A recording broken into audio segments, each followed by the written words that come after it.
안녕하십니까.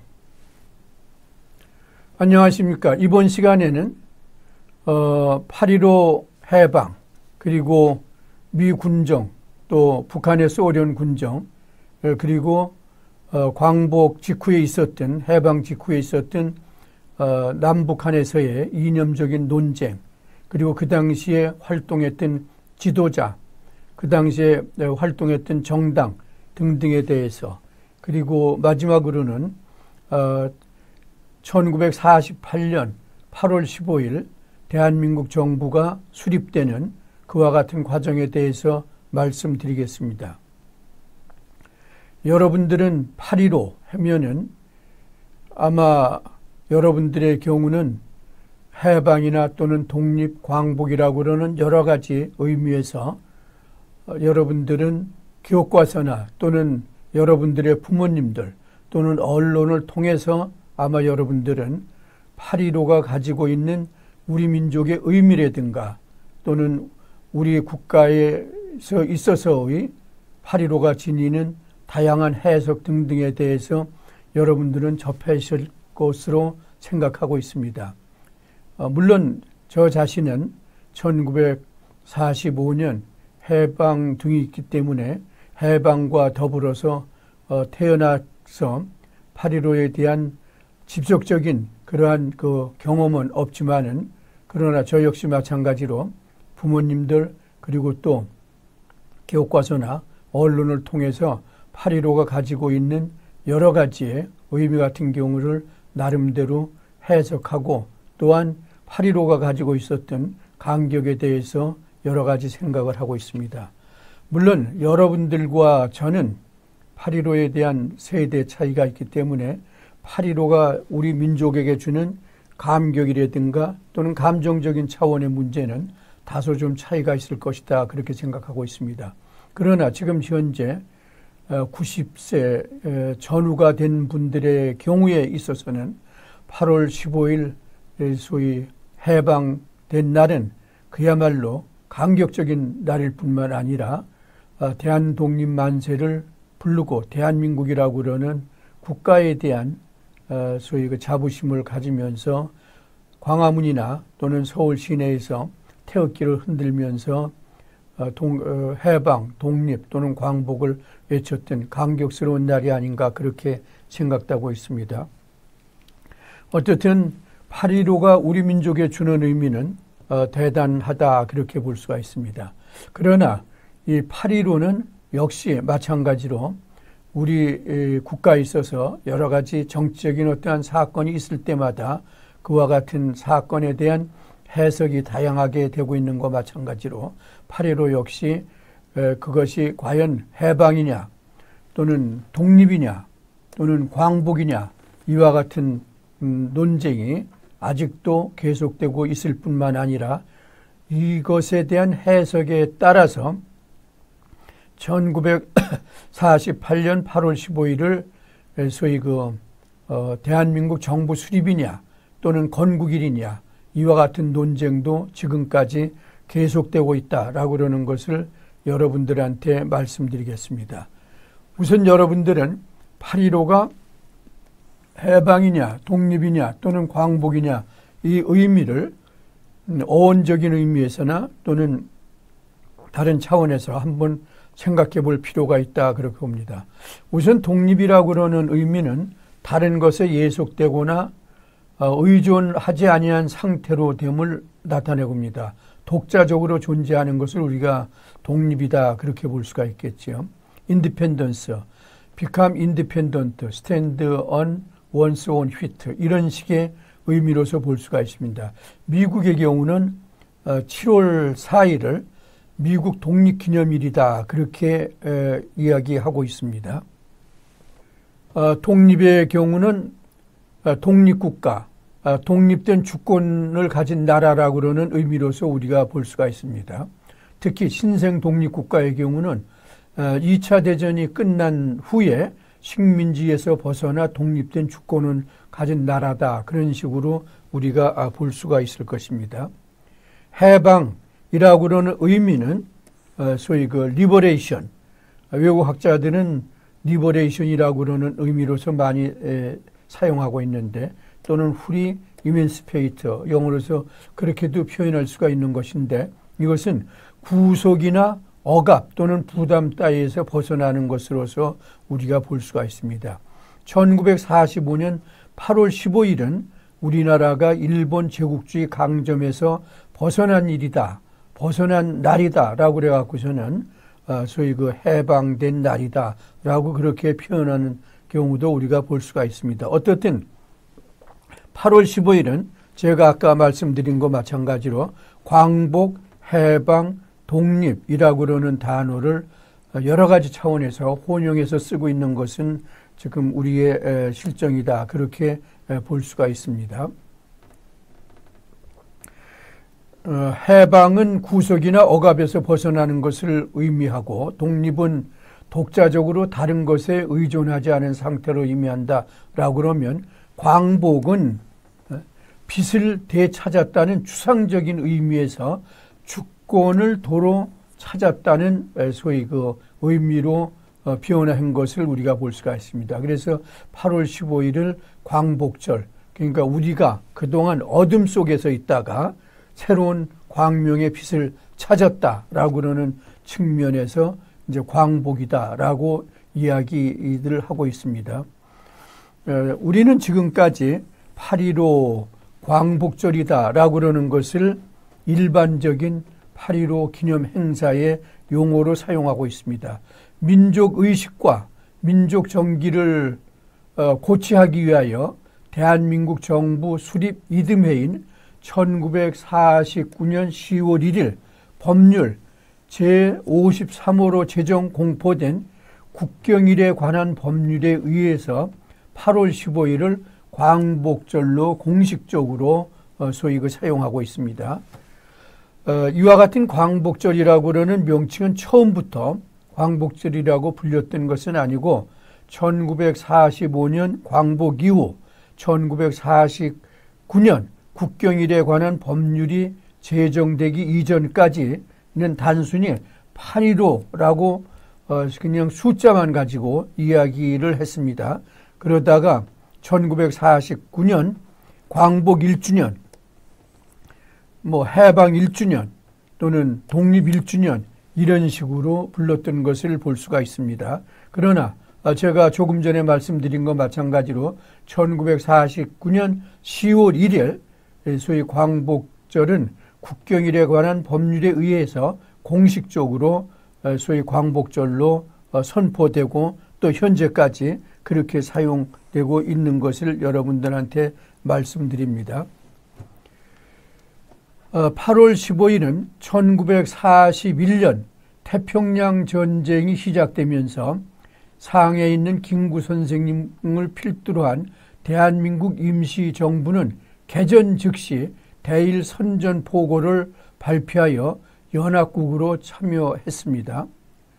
당시 광복군은 국내 진공작전을 위한 준비도 착실히 했던 것으로 우리는 알 수가 있습니다. 그러나 미국이 일본 히로시마 등의 소위 원자 폭탄 투하 후 일제가 일본이 무조건 항복하면서 임시정부의 광복군은 전승국이 되지 못했습니다. 여기에서 보는 것과 마찬가지로 8월 15일을 광복이다라고 그러는 것은 소위 임시정부 시절부터 당시에 소위 임시정부가 가지고 있었던 군대를 광복군이라 했고, 이들이 비록 연합국의 일원으로 참여했지만은 그러나 일제가 갑자기 항복을 하는 바람에 임시정부의 광복군은 전승국이 되지 못하는 그러한 소위 일원이 있었지만은 이 광복군의 의미를 나름대로 또 따서 8월 15일을 소위 광복절로 하지 않았나 그렇게 생각됩니다. 어떻든 이 임시정부의 광복군이 전승국이 되지 못한 것이 이 소위 8.15 이후의 해방, 독립 또는 광복, 그 후에 건국절 또는 정부 수립 또는 그 후에 이념적인 논쟁 등등의 여러 가지의 문제의 시작이 좀 될 수도 있다 그렇게 봅니다. 전승국이 되지 못한 한국은 신탁 통치 문제에 부딪혔고 결국 분단의 과정을 미국과 소련의 정치적 역학관계에 의해서 군정을 우리가 할 수밖에 없었고 결국은 그 후에 소위 남한은 미군에 의해서 또 북한은 소련군에 의해서 군정이 실시되고 이것은 그 후에 분단되는 과정까지 소위 연결되었다. 그렇게 우리가 볼 수 있습니다.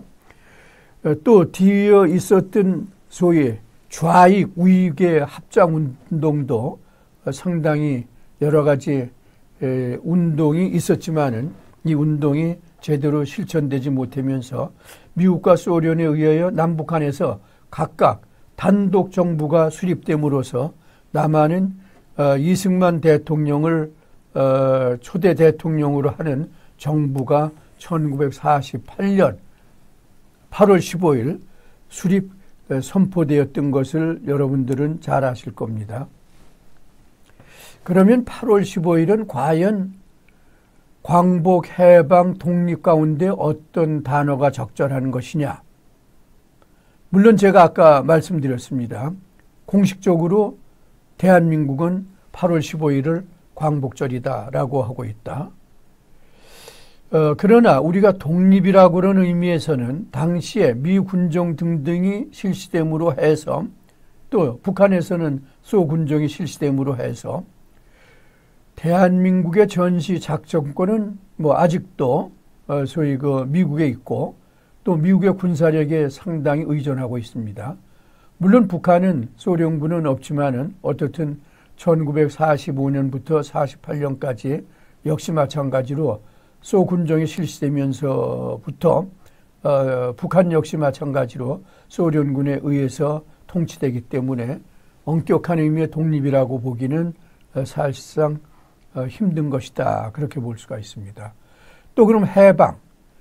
해방은 그 용어 자체에서 일제의 구속에서 벗어났다고 그러는 의미에서는 우리가 해방이라고 그러는 용어를 사용하는데 큰 문제는 없습니다만 사실 그 후에 군정이 실시되면서 일제의 잔재가 상당한 부분 남아있고 또 일제의 잔재 청산이 제대로 되지 못함으로 해서 완전한 소위 해방이냐라고 그러는 것도 또 역시 문제로 제기할 수가 있습니다. 그럼 광복은 빛을 되찾았다는 것인데 도대체 무슨 빛을 우리가 얻으면서 되찾았다는 것인가에 대한 의미, 이것은 상당히 좀 추상적인 의미가 강하다 그렇게 볼 수가 있습니다. 제가 아까 말씀드린 것 마찬가지로 임시정부에서 일제에 대항해서 참전하면서 싸웠던 군인은 광복군입니다.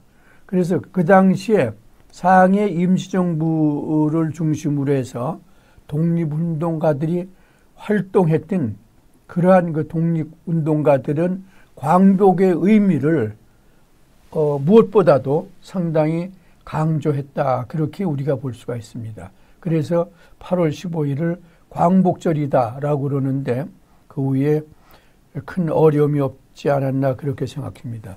어쨌든 대한민국은 8월 15일을 광복절이다라고 하고 있고 북한은 민족해방기념일이다라고 그러면서 8월 15일을 소위 기념하고 있는 것을 볼 수가 있습니다. 따라서 같은 한반도에서 8.15에 대한 의미는 대한민국과 북한이 약간 좀 개념상의 차이가 상당히 좀 있는 것을 우리가 볼 수가 있습니다. 이와 같은 것은 대한민국에 있어서 1948년 8월 15일에 정부 수립을 선포했는데 이것이 건국기념일이냐 또는 정부 수립일이냐 이와 같은 논쟁이 역시 마찬가지로 계속되고 있다. 그렇게 볼 수가 있습니다. 8.15 15일은 광복절, 독립기념일, 해방기념일, 또는 건국절인가에 대한 논쟁이 계속되고 있는 것을 우리는 볼 수가 있습니다.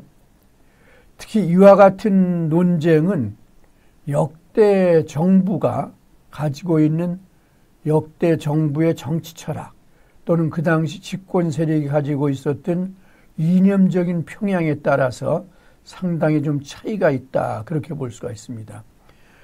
특히 건국 기념일을 주장했던 것은 보수 정권이었던 이명박 정부나 박근혜 정부 시 이런 논리를 강하게 주장했던 것을 우리가 볼 수가 있습니다. 특히 박근혜 정부나 이명박 정부의 경우는 8월 15일을 건국 몇 주년이다 하는 식으로까지 소위 표시했던 그러한 때를 우리가 볼 수가 있습니다. 그러나 최근 문재인 정부가 들어서면서부터 또 이와 같은 것은 다른 식으로 해석되고 있는 것을 우리가 생각할 수가 있습니다. 건국 기념일을 주장하는 그러한 역사학자 또는 정치학자 또는 집권 세력들의 경우는 국가에는 구성원, 국토, 주권의 세 가지 요소가 있어야 되는데 1948년 8월 15일 이전에는 국가의 3대 요소인 구성원, 국토, 주권의 세 가지 요소가 분명하게 갖추어지지 않았다, 그렇게 보고 있습니다. 따라서 이 이론은 세 가지 요소가 갖춰진 것은 1948년 8월 15일이므로 이는 건국절 또는 건국기념일이라 해야 된다라고 그렇게 주장하는 논리로서 볼 수가 있습니다. 그러나 1948년 8월 15일은 정부 수립 기념일이고 건국의 시발점은 좀 더 앞으로 당겨야 한다라고 그러는 것은 소위 보수 세력, 진보 세력이나 그런 정치권 또는 학자들이 주장하고 있는 하나의 소위 논리로서 볼 수가 있습니다. 1919년 3.1 운동을 하나의 시발점으로 보면서 대한민국의 공식적인 법통을 상해의 임시정부라고 보는 견해로서 우리가 볼 수가 있습니다. 이것은 1948년 대한민국 헌법 전문에서도 1948년 세월 지는 대한민국은 그 이전의 대한민국을 재건하는 것이라고 분명히 명시하고 헌법 전문에 기미 3.1 운동으로 대한민국을 건립한다고 명시한 것에서도 분명하게 이와 같은 논거를 제시하고 있습니다. 특히 최근 국사편찬위원회에서는 1948년 8월 15일을 대한민국 정부 수립이라고 했으며 1948년 5월 31일 재헌국회의 개원연설에서 이승만은 오늘 국회에서 건설되는 정부는 즉 기민년 서울에서 수립된 민국 임시정부의 계승이니 이날이 29년 만에 민국이 부활한 것이다 라고 명시하고 있습니다. 여기에서는 분명히 대한민국의 소위 뿌리를 1919년 3월 기미 독립운동에서부터 시작된 상해 임시정부를 하나의 법통으로서 명시하고 있는 것이다. 그렇게 우리가 볼 수가 있습니다. 2017년 8월 15일 광복절에서 문재인 대통령이 2019년은 건국 100주년이라고 말했습니다. 2019년은 3.1 독립운동과 상해 임시정부 설립 100주년을 맞이하는 의미 깊은 해라고 했으며 따라서 2019년에 대한민국 건립 100주년 또는 상해 임시정부 100주년 기념 행사가 여러 군데서 전개된 것을 우리가 볼 수가 있습니다. 따라서 우리는 8월 15일이 광복절이냐 건국기념일이냐 또는 정부 수립일이냐라고는 여러 가지의 논쟁은 대한민국이라고는 하나의 정체성을 나름대로 우리가 찾는 데 있어서 중요한 하나의 소위 그 논리적인 근거는 될 수가 있다. 그렇게 볼 수가 있습니다. 그러나 또 다른 한편으로 보면은 이것은 해방 이후 지속적으로 제기되는 이데올로기의 논쟁의 연속 속성에서 일어나는 것이 아닌가. 그런 소위 그 의구심도 우리는 결코 떨쳐 버리기는 힘들다. 그렇게 볼 수가 있습니다.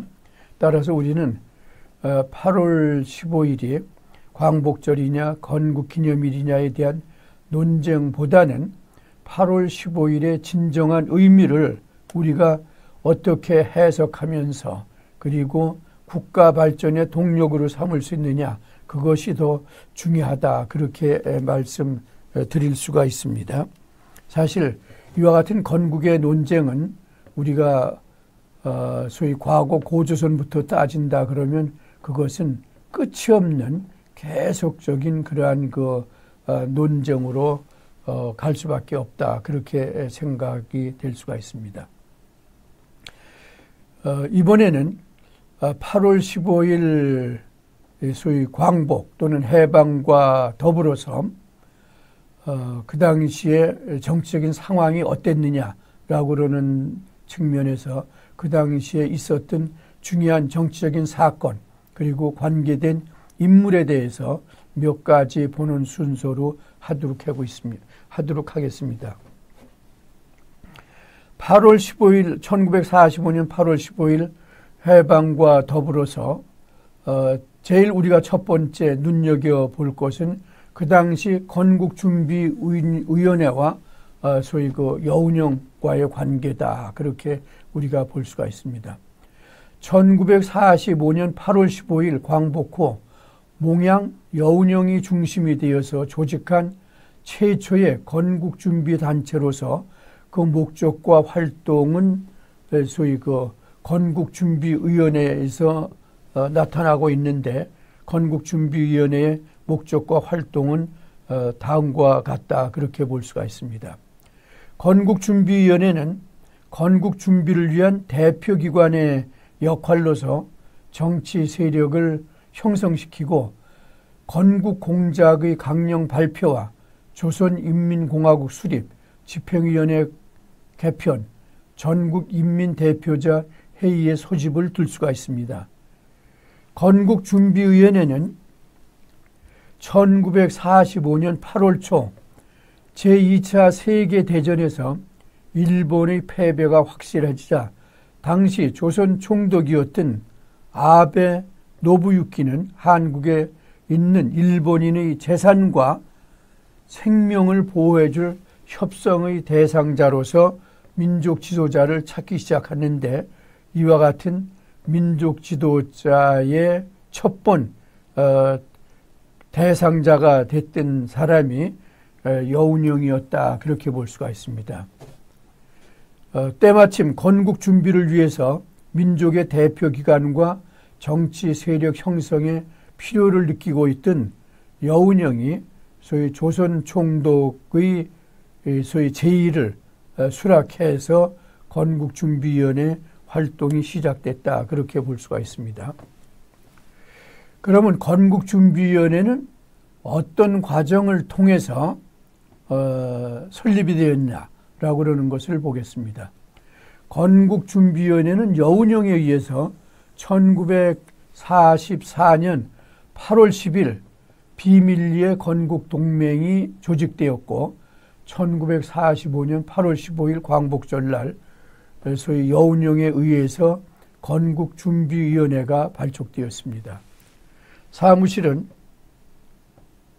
당시 서울 풍문여자중학교, 지금 안국동 근처입니다. 풍문여자중학교에 두었고 위원장에는 여운형, 부위원장에는 안재홍, 소허연, 총무부장의 최근우 등으로 조직되었습니다. 당시 건국준비위원회는 그 설립 목적이 민족의 총역량을 이론하여 자주적으로 과도기적 상황에 빠져 있는 국제 질서를 유지하는 데 목적이 있었다. 그렇게 볼 수가 있습니다. 8월 18일 건국준비위원회는 제1차 의원회를 개최하여 건국공작 5개항을 제시하였고 9월 2일에는 강령을 발표했습니다. 당시 건국준비위원회가 발표한 강령에 보면은 우리는 완전 독립국가의 건설을 기한다. 기본 요구를 실현할 수 있는 민주주의적 정권의 수립을 기한다. 우리는 일시적 과도기의 국내 질서를 자주적으로 유지하며 대중생활의 확보를 기한다라고 되어 있습니다. 그러나 이와 같은 건국준비위원회는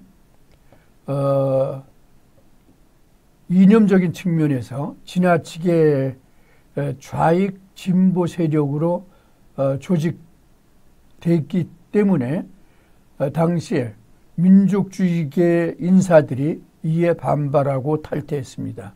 부위원장인 안재홍도 탈퇴하고 안재홍은 9월 1일 조선국민당을 창당했습니다. 건국준비위원회는 9월 4일 위원회 전체회의가 열려 집행위원회 개편을 단행했고 9월 6일에는 600명으로 구성된 전국인민대표자 회의를 소집했습니다.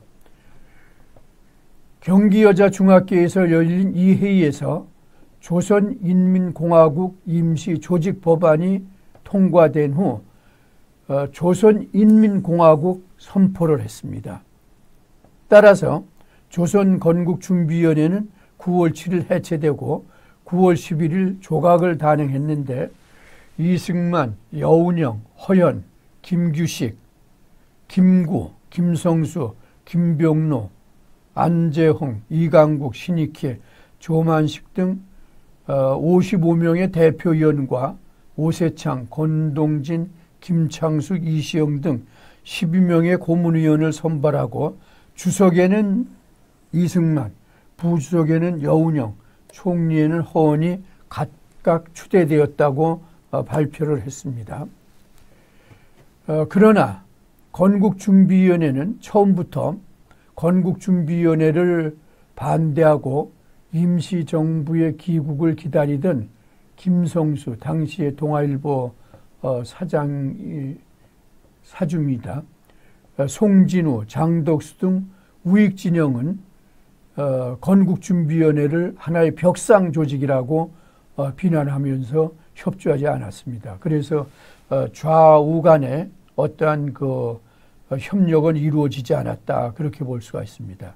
그리고 특히 상해 임시정부를 대표하는 김구 선생 역시 마찬가지로 여운형의 건국준비위원회 활동에 대해서 지지를 하지 않음으로 해서 건국준비위원회 활동이 상당히 좀 저해받았다. 그렇게 볼 수가 있습니다. 그 후 해외 독립운동 지도자들이 귀국하고 또 아까 제가 말씀드린 주석에 임명된 이승만이 주석 취임을 거절하는 한편 미 군정청에서는 10월 10일 조선인민공화국의 승인을 거절하는 포고를 발표하자 조선인민공화국은 자연 해체되었다. 그렇게 볼 수가 있습니다. 사실 이와 같이 건국준비위원회 그리고 건국준비위원회에서 선포한 조선인민공화국이 소위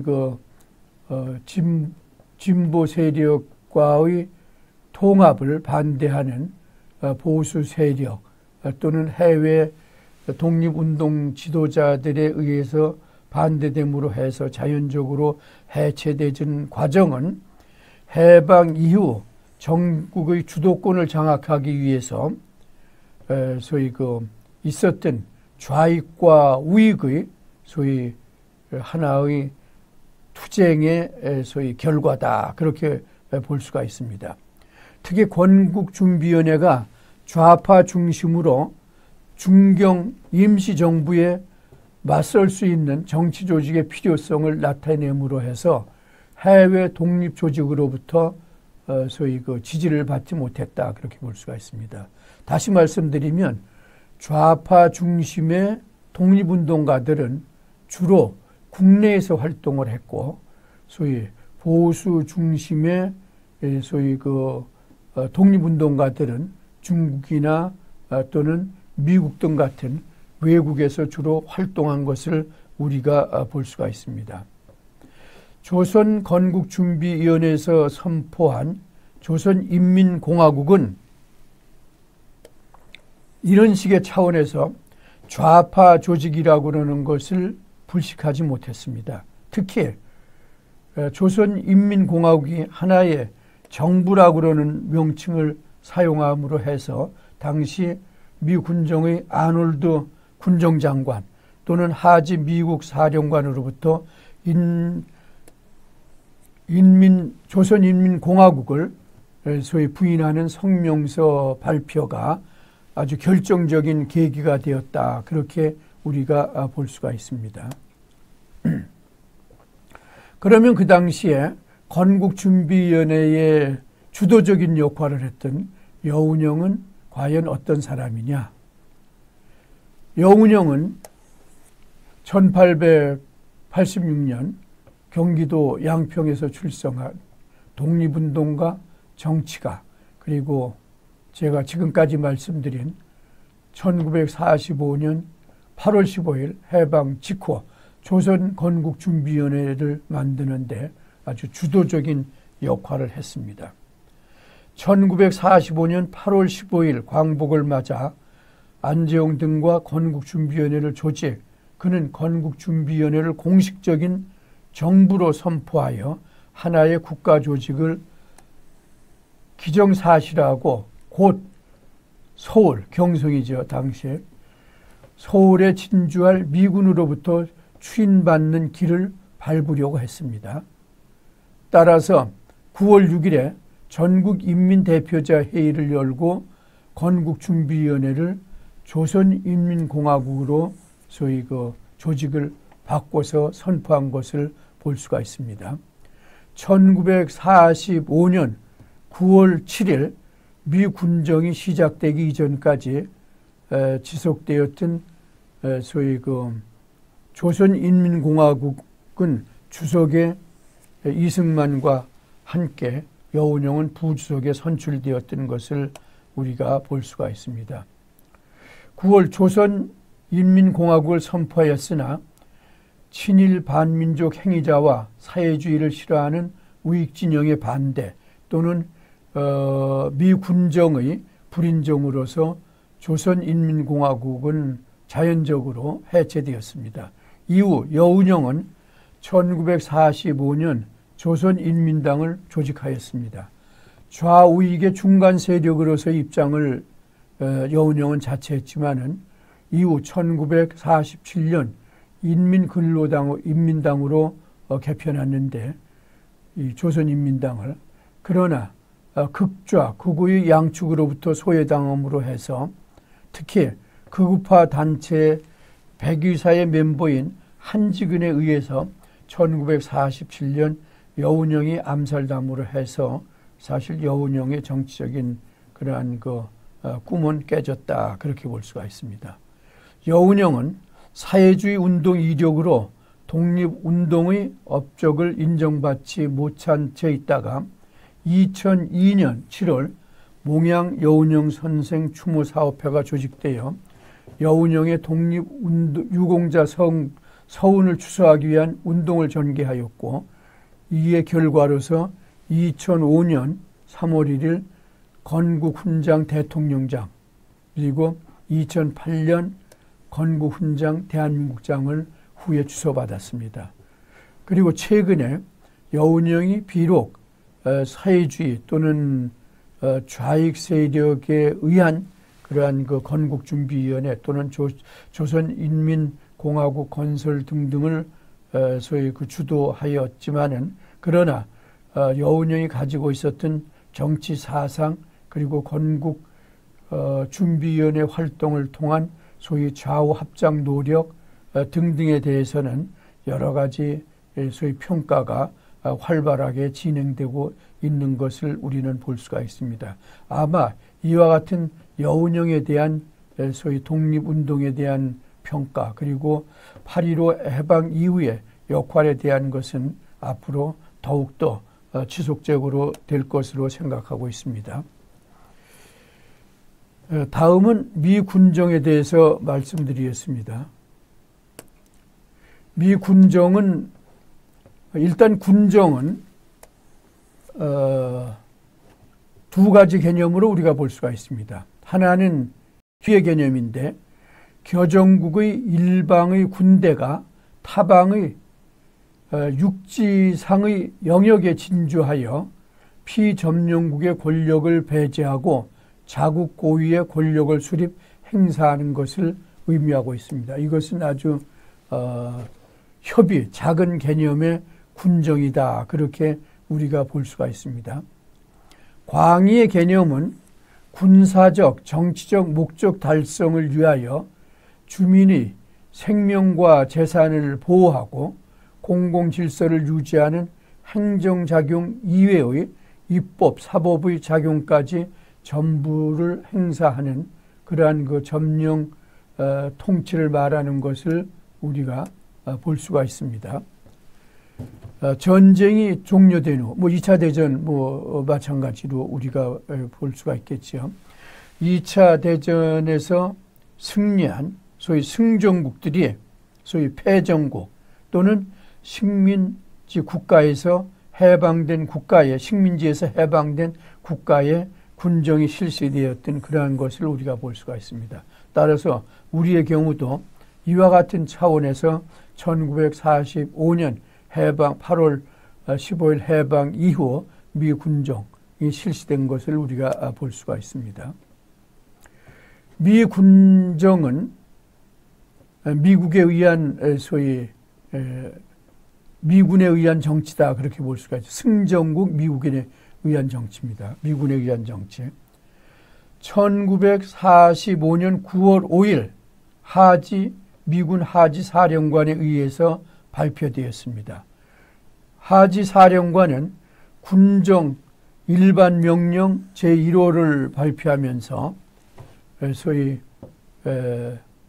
남한 인민에게 고함이라고 그러는 제목하에 발표되었습니다. 그 내용은 미군은 근일 중 기국에 상륙하게 되었다.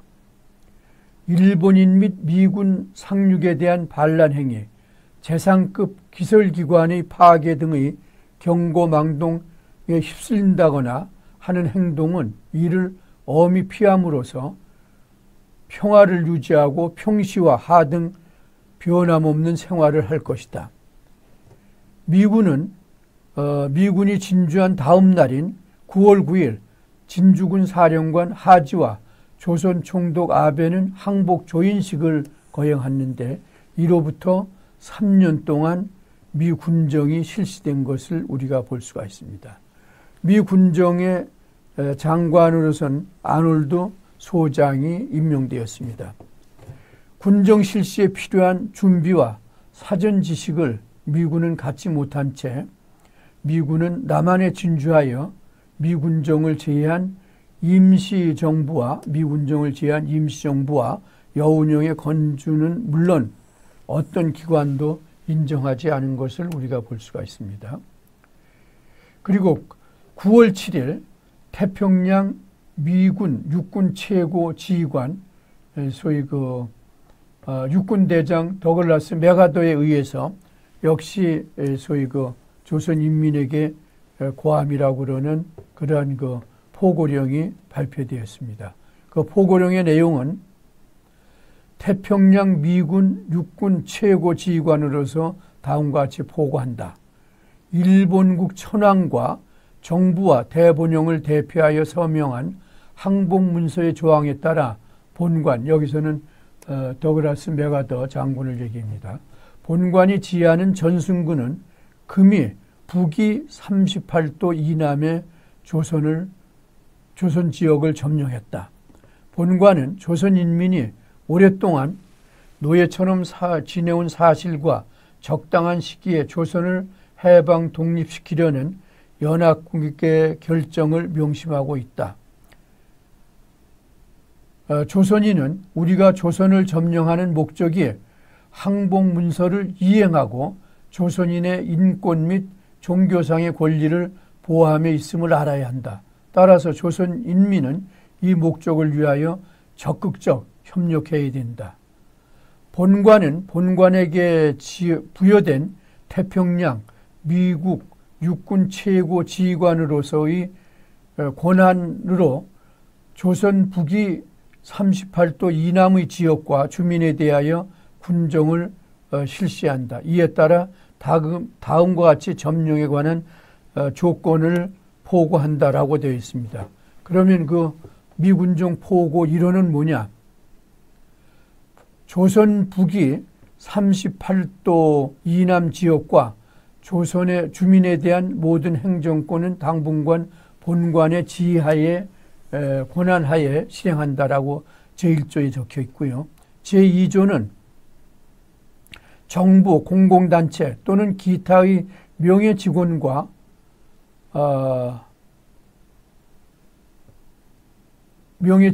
고용과 또는 공익사업 공중의생을 포함한 공공사업에 종사하는 직원과 고용인은 유급, 무급을 불문하고 또 기타 제반 중요한 직업에 종사하는 자는 별도의 명령이 있을 때까지 종래의 직무에 종사하고 또한 모든 기록과 재산을 보관해야 한다라고 말하고 있습니다.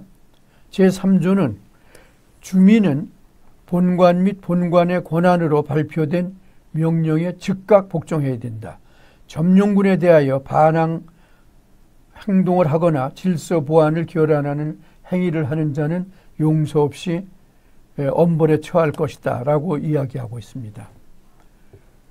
군정기간 공용어는 영어로 하고 제6조에 보면은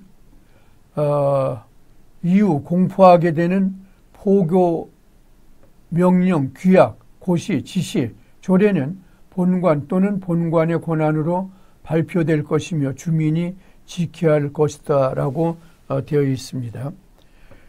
이것은 1945년 9월 7일 메가다위에서 발표된 것인데 일본 요코하마에서 발표된 포고 1호는 9월 2일 하지에서 발표된 일반 명령보다 상당히 더 고압적인 것을 우리가 볼 수가 있습니다.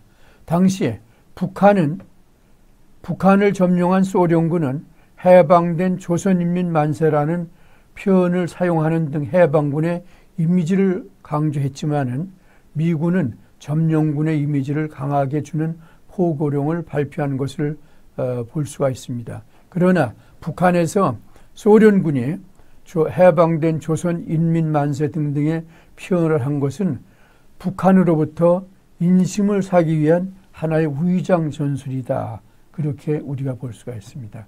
실제로는 미군이나 소련군이나 모두 남한과 북한의 점령군이었다라고 그러는 사실 자체는 변함이 없다. 그렇게 볼 수가 있습니다. 미 군정에 의한 명령 제1호를 우리가 날짜별로 보면은 1945년 8월 25일은 일반 명령 제1호로 점령지역 연합군의 분할 진주를 발표했고 미군과 소련은 1945년 8월 25일 날 북위 38선을 경계로 해서 분할 점령을 발표했습니다. 9월 2일은 일반 명령 1호를 소위 일본 항복문서가 정식 조인됨에 따라 발표한 것을 볼 수가 있고요. 9월 8일은 하지 중장 희화에 미군 제24군단이 인천에 상륙해서 서울까지 도착했습니다. 9월 9일은 포고령 제1호로 38선 이남은 미군에 의해서 군정이 펼쳐질 것이라는 것을 정식으로 보고한 것을 볼 수가 있고, 9월 12일은 아놀드 소장이 미 군정 장관에 취임을 했습니다.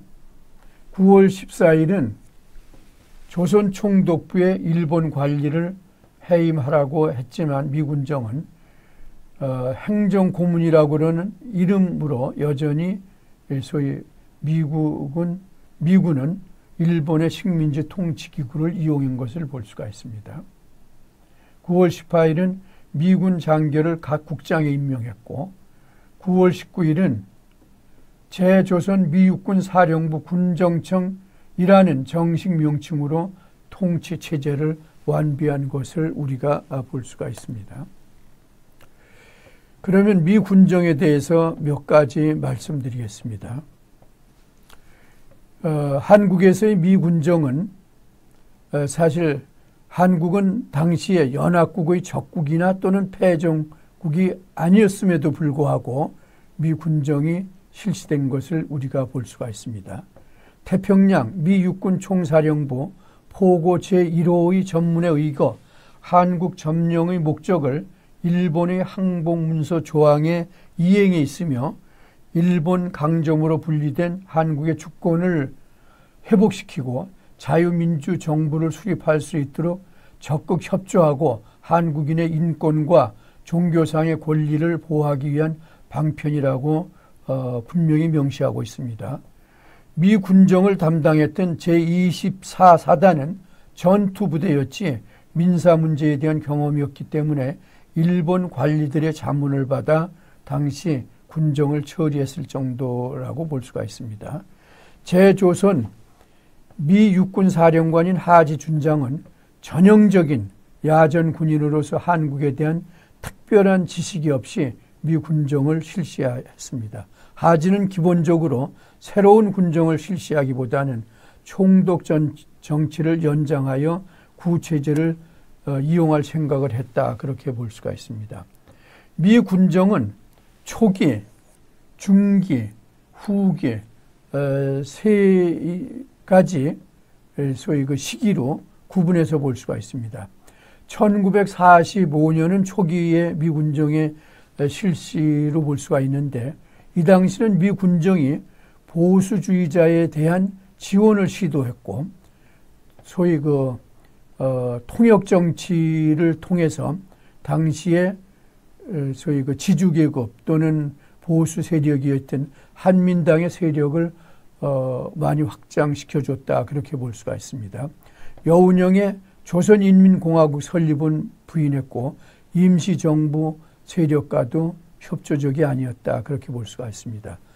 당시 하지는 김구와 이승만을 미 군정에 이용해라고 하렸던 것이 초기의 미 군정의 성격이었다, 그렇게 볼 수가 있겠습니다. 중기의 경우는 미 군정의 방향 전환으로서 볼 수가 있는데, 중간파에 대한 공산화 방지를 위하여 좌우합작위원회 설치를 통하여 김규식 등 중간파를 지원했습니다. 지나치게 소위 보수파에 의존했던 것에 좀 탈피된 것으로서 볼 수가 있습니다. 또 한편으로는 공산당 간부에 대한 체포 등을 통해서 좌익 세력에 대해서는 소위 엄격한 소위 통제를 했다, 강압 정치를 했다, 그렇게 볼 수가 있습니다. 후기는 1947년 10월부터 1948년 8월까지로 볼 수가 있는데, 우파에 대한 지원을 강화하면서 특히 유엔 한국 임시의원단 United Nations Temporary Commission on Korea 라고 그러는 기구를 통해서 미국에 의한 한국 문제 유엔 이관과 남한 지역에서 단독 정부 수립을 위해서 노력을 했습니다. 이런 결과로 인해서 남한에서는 이승만 정부에 의한 이승만 대통령에 의한 단독 정부가 수립됐고, 또 북한에서는 소련에 의해서 김일성이 전면에 등장하고 또 김일성에 의한 소위 그 공산주의 정권이 들어서게 되는 계기가 되었다. 그렇게 볼 수가 있습니다. 미 군정은 해방 직후 남북한의 최고 통치자는 미소 군정의 사령관이었습니다. 미 군정은 하지였었는데 정치에 미숙한 군이었습니다. 평생 동안 군대에서만 잔뼈가 굵은 아주 순수한 군인이었고 2차 대전 종전 당시 한반도에서 가장 가까운 지역의 군사지휘관이었다는 이유 때문에 미 군정을 떠맡게 된 인물로서 우리가 알고 있습니다. 그의 경력을 볼 때 정치 공작은 상당히 미숙했다. 그렇게 볼 수가 있습니다. 그가 임명된 뒤에 이런 정치적 미숙으로 주위 사람들은 하지를 비판했고 스스로도 적임자가 아니라고 생각해서 여러 번 사의를 표명했다라고 알려지고 있습니다. 하지는 한국을 떠날 때 100만 달러를 준다 해도 이 자리는 다시 맞지 않겠다라고 할 정도로 소위 적합하지 못한 미 군정을 행했던 사람이고 내용적으로도 정치적으로도 무능했고 경제적 개혁에도 큰 성과를 거두지 못했습니다. 미 군정에 대한 평가는 우리가 여러 가지 차원에서 볼 수가 있습니다. 첫 번째는 긍정적인 평가 그리고 또 부정적인 평가로 볼 수가 있는데 긍정적인 평가는 한국의 공산화를 저지해 미군의 자유민주정치 원리와 자본주의 경제 원리를 사회 구성체의 기본 원리로 함으로써 한국의 공산화를 저지했다라고 볼 수가 있습니다. 근대적 사회경제체제의 도입, 미국식의 경제사회와 교육체제를 도입함으로써 근대국가 건설에 기여했습니다. 그리고 오늘날 교육제도가 미국식에 따라서 만들어진 것도 미 군정의 소위 노력이다 볼 수가 있습니다. 사회 질서의 유지 그리고 강력한 미국의 힘에 의해 사회 질서가 유지됨으로써 신생국가 건설의 기틀을 마련했다라고 볼 수가 있습니다. 이것이 미 군정이 주었던 하나의 긍정적인 평가다 볼 수가 있습니다. 미 군정의 부정적인 평가는 강성 제국의 건설, 강성 체제의 건설, 남한내 자폐 세력을 진압하기 위해서 일제강점기에 과대 성장된 국가 부분이 미 군정화의 부활 및 강화됨으로 해서 국가의 억압 능력을 신장시켜 강성국가의 출현이 이루어졌다. 그렇게 볼 수가 있습니다. 단독 정부 수립을 통한 미국과의 후원자 관계, 고객 관계가 성립되었고 미소 공동의원의 결렬과 1948년 트루먼 행정부에 의한 앨리슨 계획의 토대로 이루어짐으로 해서 이후에 단독 한국 정부가 수립됐던 것이 하나의 소위 오늘 분단의 요인이다. 그렇게도 볼 수가 있습니다. 국가 형성의 파행적 구조. 국가 형성이 국가와 시민사회 간의 구조적 연계에서 이루어지지 않음으로 해서 시민사회는 국가에 의한 억압의 대상이 된 것이 하나의 또 문제였다 볼 수가 있습니다. 이념적 갈등의 심화. 미국과 소련에 의한 군정이 양국가가 가지고 있는 이념적 바탕 위에 실시됨으로 해서 한국에서 국가 건설 과정에 있어서 이념적 대립이 아주 극도로 심화된 그리고 오늘날까지 한국 정치의 하나의 귀중한 또는 문제가 되고 있는 갈등적인 요인으로서 등장하고 있는 것을 우리가 볼 수가 있습니다. 이것은 미 군정과 소련 군정이 가지고 있는 하나의 책임으로서 우리가 볼 수 있지 않나 그렇게 생각합니다.